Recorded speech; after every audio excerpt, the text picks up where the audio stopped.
Hello friends, welcome back to my channel.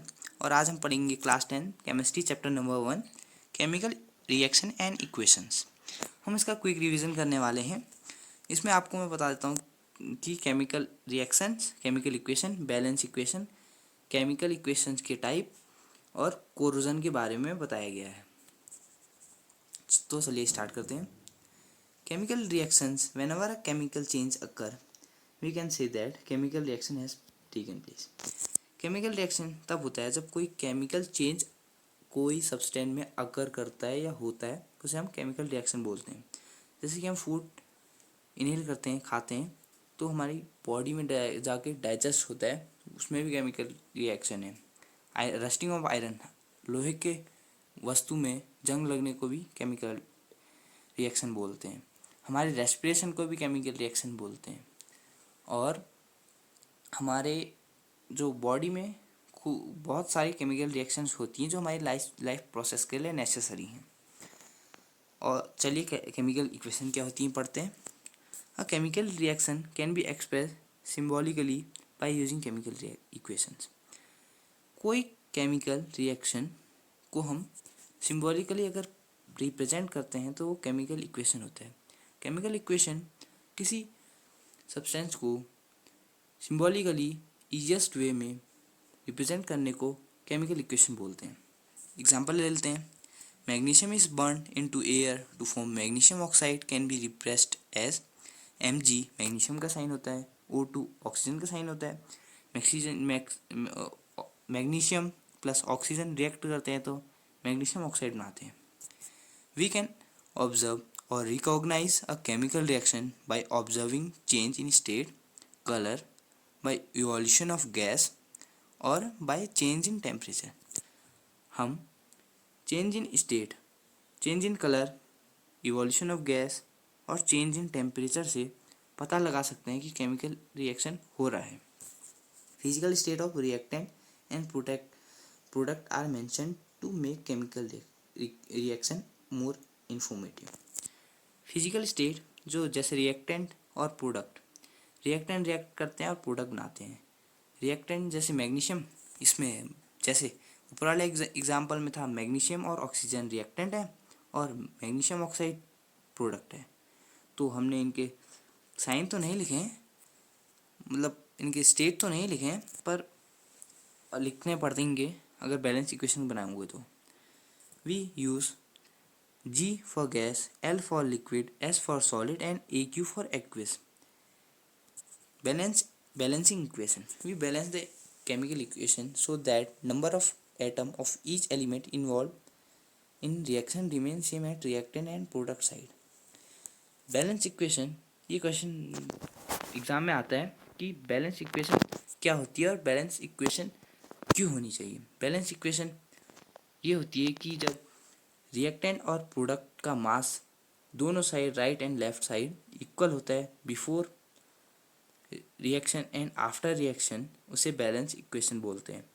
और ये इसलिए बैलेंस इक्वेशन इसलिए बैलेंस होनी चाहिए क्योंकि जो मास ऑफ कंजर्वेशन होता, लॉ ऑफ कंजर्वेशन होता है, वह ये स्टेट ये बोलता है कि हर इक्वेशन में, हर केमिकल इक्वेशन में mass neither created not destroyed, ना बनता है ना बिगड़ता है।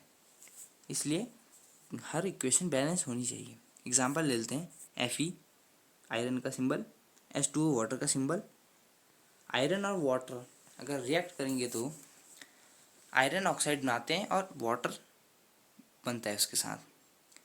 और 3Fe सॉलिड है, आयरन सॉलिड होता है, plus 4H2O G, 4H2O water और Fe2O3 सॉलिड। जो आयरन ऑक्साइड होती है और हाइड्रोजन गैस निकलती है, ये आयरन प्लस वाटर, आयरन और वाटर रिएक्टेंट है और iron oxide plus hydrogen product है। इसमें डिकम्पोजिशन रिएक्शन हो रहा है, मैं आपको बता देता हूँ। कॉम्बिनेशन रिएक्शन, अब टाइप पढ़ रहे हैं हम रिएक्शंस के। Combination reaction, the reaction in which two or more substance combine to form a single substance. वह केमिकल रिएक्शन जिसमें दो या दो से ज़्यादा सब्सटेंस कंबाइन जुड़ते हैं और एक सिंगल सब्सटेंस प्रोडक्ट बनाते हैं, उसे कॉम्बिनेशन रिएक्शन बोलते हैं। इसका एग्जांपल लेते हैं। CaO calcium oxide plus water. Calcium oxide solid होता है और वाटर लिक्विड होता है। Calcium oxide plus water react करेंगे तो प्रोडक्ट बनाएंगे calcium hydroxide.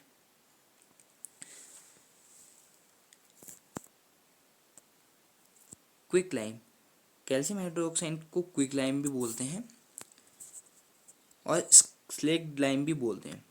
CaOH2 slaked lime is use for white washing walls. जो चूना होता है जो दीवारों पे लगाते हैं शाइनिंग के लिए, वाइट वॉशिंग के लिए, और ये बहुत सारी उसमें यूज़ होता है, बहुत सारी रिएक्शंस में। It reacts with CO2 to form a CaCO3 and gives a shiny finish to walls. ये जो स्लेग लाइम होता है, ये वॉल पे अगर हम वाइट वॉश करेंगे तो ये कार्बन डाइऑक्साइड को अपने अंदर सेट कर लेता है या फिक्स कर लेता है, जो शाइन करती है फिर बाद में, इसलिए इसे वाइट वॉशिंग के लिए यूज़ करा जाता है।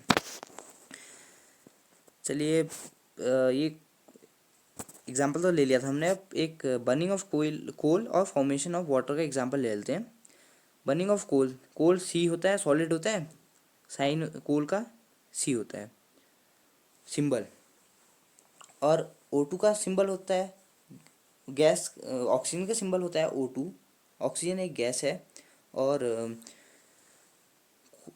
कार्बन और ऑक्सीजन ऐड होके CO2 बनाती है, हीट और लाइट प्रोड्यूस करती है। Formation of water, two molecule of hydrogen plus one molecule of oxygen. When two molecule of hydrogen plus one molecule of oxygen react and produce a product 2H2O water liquid. Water is a liquid. Next, exothermic reactions, reaction in which heat is released along with formation of product. When a reaction in a reaction, when reactant react and produce a product along with heat is called exothermic reaction. Example, CH4 2O2 react and produce CO2 plus 2H2O. Respiration is a exothermic reaction. Respiration, ये एक question आ सकता है आपके, आता है वैसे कभी कभी आपके एग्जाम्स में, कि रेस्पिरेशन एक्सोथर्मिक रिएक्शन है या एंडोथर्मिक रिएक्शन। मैं आपको बता देता हूँ, रेस्पिरेशन एक्सोथर्मिक रिएक्शन है, क्योंकि रेस्पिरेशन में हम ऑक्सीजन इनहेल करते हैं, ऑक्सीजन बॉडी में जाती है लंग्स के थ्रू प्योर और ब्लड में जाती है, ब्लड से कार्बन डाइऑक्साइड बाहर आती है और ब्लड ग्लूकोज, और हमारी बॉडी ऑक्सीजन को ग्लूकोज को ब्रेक डाउन करने में उसे यूज़ करती है, और ग्लूकोज ब्रेक डाउन होकर एनर्जी बनाता है। एनर्जी बनाने में बनाने में एनर्जी जब बन रही है तो एक्सोथर्मिक रिएक्शन होता है, और उसमें हीट भी होता है। हमारी बॉडी में हीट जब प्रोड्यूस होती है उसे एक्सोथर्मिक रिएक्शन बोलते हैं। रेस्पिरेशन के थ्रू हीट भी प्रोड्यूस होती है।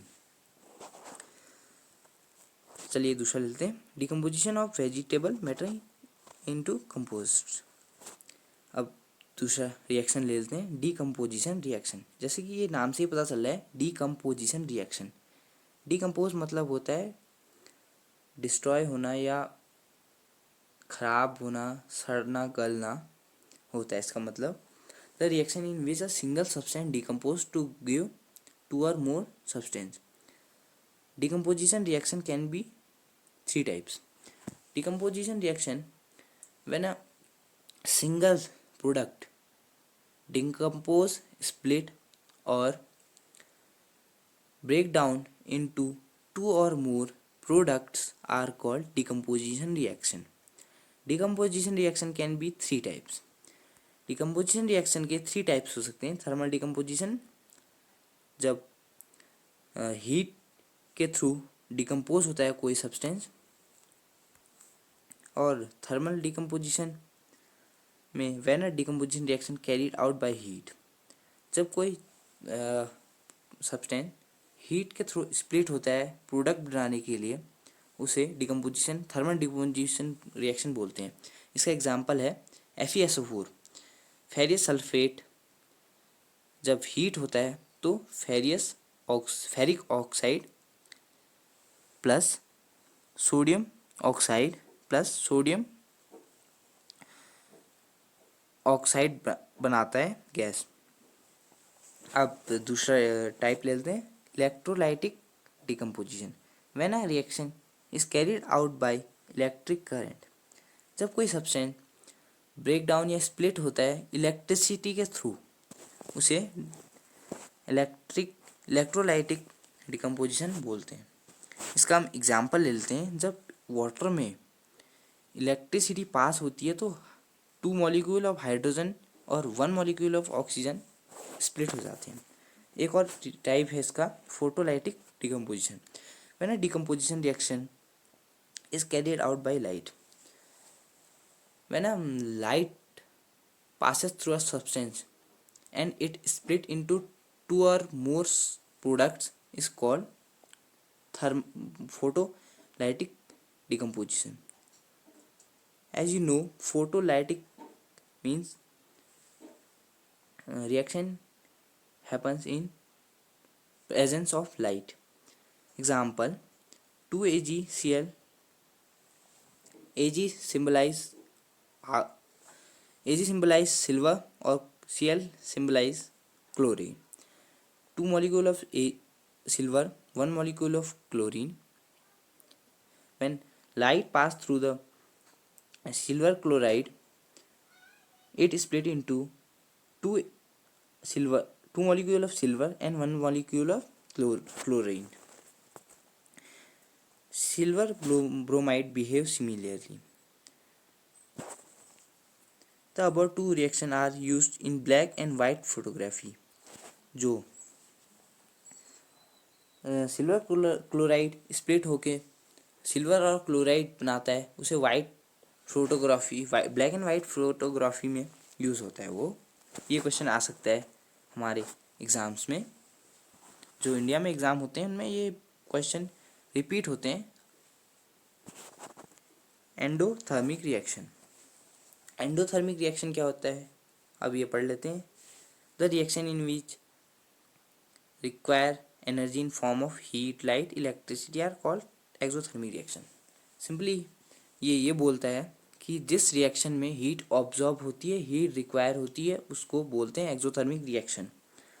अब डिस्प्लेसमेंट रिएक्शन देख लेते हैं। Displacement reaction, the reaction in which a element displace another element from its solution. कोई रिएक्शन में जब कोई ज़्यादा पावरफुल या मोर रिएक्टिव, पावरफुल तो नहीं कहेंगे, रिएक्टिव बोलेंगे, जो ज़्यादा रिएक्टिव मेटल एलिमेंट होगा वो कम रिएक्टिव एलिमेंट को डिस्प्लेस कर देगा अपने सॉल्यूशन से। जैसे एग्जांपल देख लेते हैं, ferric iron plus CuSO4 copper sulphate react करेंगे तो जो आयरन है वो सल्फेट को, जो कॉपर को डिस्प्लेस कर देगा और सॉल्यूशन बना देगा आयरन सल्फेट का। और देख लेते हैं, the nail become brownish in colour and the blue colour of copper sulphate solution fluid. एक एग्जांपल दिया है यहाँ पर, मतलब एक्सपेरिमेंट, जिसमें हमें आयरन नेल्स दिए हैं 2 और कॉपर सल्फेट दिया है। जब iron nail copper sulphate solution के अंदर जाएगी तो कॉपर को आयरन डिस्प्लेस कर देगा, क्योंकि आयरन कॉपर से ज़्यादा रिएक्टिव होता है और आयरन सल्फेट सॉल्यूशन बना देगा। अब आगे चलते हैं, डबल डिस्प्लेसमेंट रिएक्शन। जैसे नाम से ही पता चल रहा है कि डिस्प्लेसमेंट रिएक्शन हमने पिछली बार पढ़ा पिछले पेज में, तो डबल डिस्प्लेसमेंट रिएक्शन का मतलब होगा कि जो रिएक्शन में दो, चलो डेफिनेशन पढ़ते हैं सीधे। The reaction in which two different atom or group of atom are manually exchange, mutually exchange. जब कोई रिएक्शन में जो दो एलिमेंट हैं वो एक दूसरे के आयन को एक्सचेंज कर लेते हैं, अपने पॉजिटिव आयन को एक्सचेंज कर लेते हैं, उसमें डबल डिस्प्लेसमेंट रिएक्शन होता है।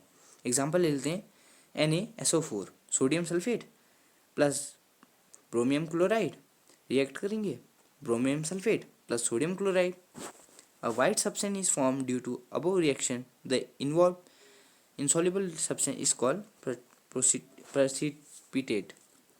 सॉरी फॉर, मैं थोड़ा, precipitate वो होता है जब कोई इनसॉल्यूबल, जो वो नहीं होता, मिक्स नहीं होता वाटर के अंदर, वो सब्सटेंस बनता है, उसे precipitate बोलते हैं।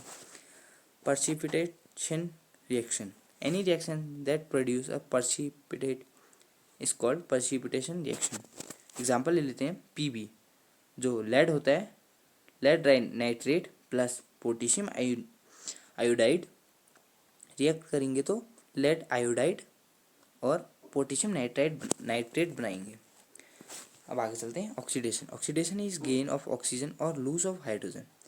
ऑक्सीडेशन रिएक्शन तब होता है जब कोई सब्सटेंस में ऑक्सीजन का एडिशन हो जाता है और हाइड्रोजन का रिमूवल हो जाता है या सब्सट्रैक्शन हो जाता है। अगर बोले तो कोई रिएक्शन में जब ऑक्सीजन ऐड हो जाती है, मिक्स हो जाती है और हाइड्रोजन रिमूव हो जाता है, निकल जाता है, उसे ऑक्सीडेशन रिएक्शन बोलते हैं। जैसे एग्जांपल ले लो, 2Cu प्लस O2 जब हीट होती है तो 2CuO कॉपर ऑक्साइड बनाते हैं। ये क्वेश्चन आता है 2 मार्क्स या 3 मार्क्स क्वेश्चन में आता है ये पेपर में। इसे आप एक बार सप्लीमेंट्री या बुक से पढ़ सकते हैं या वो ऐसा आती है उससे पढ़ सकते हैं आप इसे। Reduction is a loss of oxygen और गेन ऑफ हाइड्रोजन। जैसे ऑक्सीजन था वैसे रिडक्शन होता है। रिडक्शन में हाइड्रोजन किसी सब्सटेंस में ऐड हो जाती है और ऑक्सीजन किसी सब्सटेंस से निकल जाती है बाहर, उसे बोलते हैं reduction. Redox reaction, redox reaction तब होता है जब in the reaction in which one reactant get oxidized while other get reduced। जब किसी रिएक्शन में एक सब्सटेंस ऑक्सीडाइज हो जाता है, मतलब उसमें ऑक्सीजन जुड़ जाती है और हाइड्रोजन बाहर निकल जाती है, उसे रिडॉक्स रिएक्शन बोलते हैं। इसका एग्जांपल ले लेते हैं, copper oxide plus hydrogen gas oxidise होगी, यहाँ हीट हुई तो Cu प्लस H2O होगा। यहाँ देखिए, यहाँ रिएक्टेंट वाली साइड में हाइड्रोजन गैस के साथ ऑक्सीजन नहीं थी, पर प्रोडक्ट वाली साइड में हाइड्रोजन के साथ ऑक्सीजन है, तो रिडॉक्स रिएक्शन हो गया। अगला ले लेते हैं कोरोजन। कोरोजन वो होता है जब कोई मेटल में मॉइस्चर के थ्रू अटैक होकर डिस्ट्रॉय होने लगता है, मेटल की सरफेस धीरे धीरे करके डिस्ट्रॉय होने लगती है, डैमेज होने लगती है, उसे कोरोजन बोलते हैं। इसको डेफिनेशन पढ़ लेते हैं। When a metal is attacked by a substance around it such as moisture, acid, etc। अगर कोई एटमॉस्फेयर के through when in a reaction when iron metallic, या बोल लेते हैं metal, when in a reaction metal is attacked by a atmospheric activities is and get damage is called corrosion. आप समझ पा रहे होंगे, मैं आशा करता हूँ आप समझ पा रहे होंगे। एग्जाम्पल ले लेते हैं, जब आयरन डिस्ट्रॉय या आयरन में कोरोजन आ जाता है तो red brown coating on iron, एक रेड ब्राउन कोटिंग आ जाती है, ब्राउनिश कलर की, जो जंग बोलते हैं हम उसे आम भाषा में, और कोटिंग ऑन सिल्वर। जैसे जो चांदी के जो ऑर्नामेंट्स होते हैं, जो हम चांदी के ज्वेलरीज पहनते हैं, उसमें एक ब्लैक कोटिंग आ जाती है। जब उनको रेगुलर यूज़ करते हैं तो उनमें एक ब्लैक कोटिंग आ जाती है, उसे बोलते हैं वो ब्लैक कोटिंग को कोरोजन हो जाता है। वो सिल्वर में कोरोजन को, जो सिल्वर का कोरोजन होता है वो ब्लैक कलर का होता है। रेंसिडिटी क्या होती है देख लेते हैं। When fat and oils are oxidise they become rancid and their smell and taste change. जब हम कोई oily fatty food material air में एक्सपोज करते हैं कुछ समय के लिए तो वो रेंसिड हो जाता है, उसका स्मेल चेंज हो जाता है, टेस्ट चेंज हो जाता है। जैसे कोई चिप्स होता है, अगर मुझे रेनी सीजन में, मानसून में, मेनली मानसून, इंडिया में मानसून में ज़्यादातर रेंसिडिटी अकर होती है, क्योंकि ह्यूमिडिटी, एयर में ह्यूमिडिटी बढ़ जाती है और ह्यूमिडिटी के कारण हमारे जो फूड मटेरियल होते हैं जल्दी उनका ऑर्डर चेंज हो जाता है, स्मेल उनकी ख़राब होने लगती है और हमारी हेल्थ के लिए वो अनहेल्दी होता है, इसे खाना नहीं होता है। Antioxidant are added to food containing fat and oil. अगर हमें एनसीडीटी से प्रिवेंशन के बहुत सारे वो होते हैं वे, जैसे मैं आपको कुछ बता देता हूँ। इसमें एक दिया हुआ है एंटीऑक्सीडेंट। एंटीऑक्सीडेंट मतलब होता है ऑक्सीडेंट एजेंट जो इन फूड और फैटी और ऑयली सब्सटेंस में ऐड होते हैं और इनको एनसीडीटी से बचाते हैं। और एक होता है फ्रिज में रख लेते हैं हम, और टाइट पैकेजिंग, मतलब जो ऑक्सीजन प्रूफ पैकेजिंग होती है जैसे चिप्स पैकेट्स में होती है। और इनर्ट गैस मीन्स होता है जिनमें स्टेबल ऑकेट होता है, जिनका जो फूड मटेरियल के साथ रिएक्ट नहीं होती हैं, जैसे नियॉन, नाइट्रोजन, ये सारी इनर्ट गैस हैं। और ये कुछ वेज हो गई रेंसिडिटी को प्रिवेंट करने की। यहाँ नीचे क्वेश्चन बैंक दिया गया है, ये तो आप इन क्वेश्चन को मैं आप पे छोड़ता हूँ, ये आपके होमवर्क के लिए हैं। अगर आप इन्हें सॉल्व कर पाए तो आप ये चैप्टर समझ गए, और अगर नहीं सॉल्व कर पाए तो आप नहीं समझे। अगर नहीं समझ पाए तो कोई बात नहीं, चिंता की कोई बात नहीं है, एक बार और इस वीडियो को देख लेना।